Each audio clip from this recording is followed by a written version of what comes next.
नमस्कार। भगवत गीता का पहला अध्याय और हम आज श्लोक 14 पर थोड़ी गहराई से बात करेंगे। हमारे जो स्रोत हैं EP 14 के अंश वो हमें ले जाते हैं कुरुक्षेत्र युद्ध शुरू होने से जस्ट पहले के एक बड़े महत्वपूर्ण पल में। तो आज कोशिश रहेगी कि इस क्षण के पीछे जो गहरे मतलब छिपे हैं उन्हें समझें। जी बिल्कुल, ये एक बहुत ही अहम मोड़ है कहानी में। हाँ, तो स्रोत हमें दिखाते हैं युद्ध भूमि का सीन। एक तरफ कौरव सेना खड़ी है पूरी तरह तैयार और दूसरी तरफ है पांडव पक्ष से भगवान कृष्ण और अर्जुन। वे एक शानदार रथ पर बैठे हैं जिसे सफेद घोड़े खींच रहे हैं जी। और तभी वो अपने शंख बजाते हैं। श्लोक कहता है, तत् श्वेते हयर युक्ते महति स्यंदने स्थितो माधव पांडवश्चैव दिव्यो शंखो प्रदध्मतु। तो यहाँ ये जो सफेद घोड़ों का जिक्र है, श्वेतै हयर युक्ते, ये कुछ खास लगते हैं। स्रोत क्या बताते हैं इनके बारे में? बिल्कुल, ये सफेद घोड़े ये सिर्फ रंग नहीं है। जैसा कि स्रोत इशारा करते हैं, ये घोड़े पवित्रता के प्रतीक हैं, शुद्धता, धर्म। इनका होना ये दिखाता है कि पांडव पक्ष जो मतलब धर्म के लिए लड़ रहा है वो सही रास्ते पर है और तैयार है। अच्छा, पवित्रता और धर्म। हाँ, और रथ को भी देखिए, उसे महिति कहा गया है, मतलब महान, भव्य। तो ये कोई आम रथ नहीं है, ये उस पूरे घटनाक्रम की आप कह सकती हैं दिव्यता और गंभीरता को दिखाता है। समझा। घोड़े और रथ दोनों ही सिंबॉलिक हैं और श्लोक में कृष्ण के लिए माधव और अर्जुन के लिए पांडव नाम इस्तेमाल हुए हैं। क्या इन नामों के चुनाव का भी कोई विशेष मतलब है? स्रोत क्या कहते हैं? हाँ, बिल्कुल। इन नामों का प्रयोग भी बहुत सोच समझकर किया गया है। माधव का मतलब है माँ यानी लक्ष्मी के, धव यानी पति। तो ये कृष्ण की परम दिव्यता, उनके सौभाग्य के स्वामी होने का संकेत है।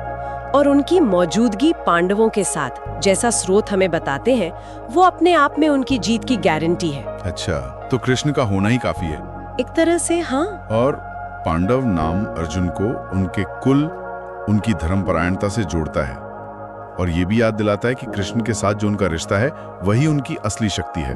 ये तो बहुत गहरा अर्थ निकल रहा है, हर शब्द का अपना वजन है। अच्छा, घोड़े हो गए, नाम हो गए, फिर श्लोक कहता है कि उन्होंने दिव्यों शंखों बजाए, दिव्य शंख। यहाँ इस दिव्य शब्द पर खास जोर है। क्या बात थी इन शंखों में? ये शंख साधारण बिल्कुल नहीं थे। स्रोत एकदम साफ करते हैं कि ये सिर्फ युद्ध शुरू होने का ऐलान नहीं कर रहे।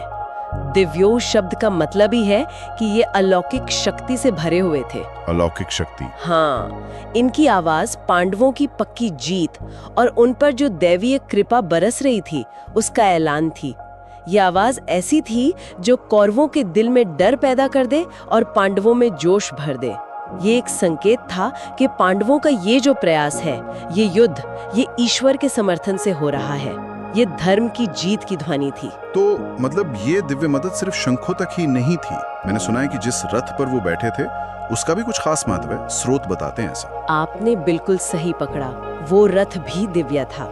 इन दस्तावेजों के हिसाब से ये वही रथ है जो अग्निदेव ने अर्जुन को दिया था, खांडव वन को जलाने में मदद के बदले वरदान में। अग्निदेव ने? जी हाँ, और इसकी खासियत ये थी कि ये अजेय था। इसे तीनों लोकों में कोई हरा नहीं सकता था। बाप रे, अजेय रथ। हाँ, तो अब देखिए, कृष्ण की उपस्थिति, वो दिव्य शंख और अब ये अग्निदेव का दिया हुआ अजेय रथ, ये सब क्या है?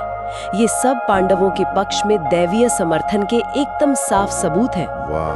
तो अगर हम इन सभी प्रतीकों को, सफेद घोड़े, माधव और पांडव नाम, वो दिव्य शंख और अग्निदेव का रथ, इन सब को एक साथ जोड़कर देखें तो एक अलग ही कहानी सामने आती है। बिल्कुल, और यही तो यहाँ आकर्षक बात है कि कैसे ये सारे प्रतीक मिलकर एक बड़ी तस्वीर पेश करते हैं। ये श्लोक सिर्फ ये नहीं बता रहा कि युद्ध की तैयारी हो रही है, नहीं, ये स्थापित कर रहा है कि ये लड़ाई सिर्फ जमीन या राज्य की नहीं है।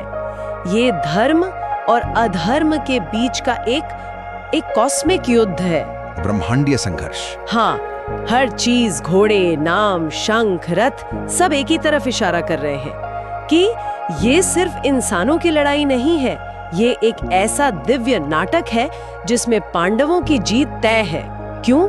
क्योंकि भगवान खुद उनके साथ हैं। स्रोत इसी निश्चित विजय की ओर संकेत कर रहे हैं। तो संक्षेप में कहें तो ये श्लोक सिर्फ एक सीन नहीं दिखा रहा, ये भविष्य का इशारा कर रहा है। ये प्रतीकों के जरिए बता रहा है कि पांडवों का पक्ष ही धर्म का पक्ष है, उन्हें डिवाइन हेल्प मिल रही है और उनकी जीत पक्की है। श्लोक बहुत खूबसूरती से स्टेज सेट करता है।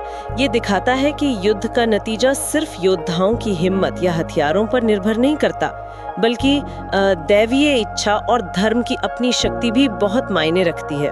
और ये हमें सोचने पर भी मजबूर करता है।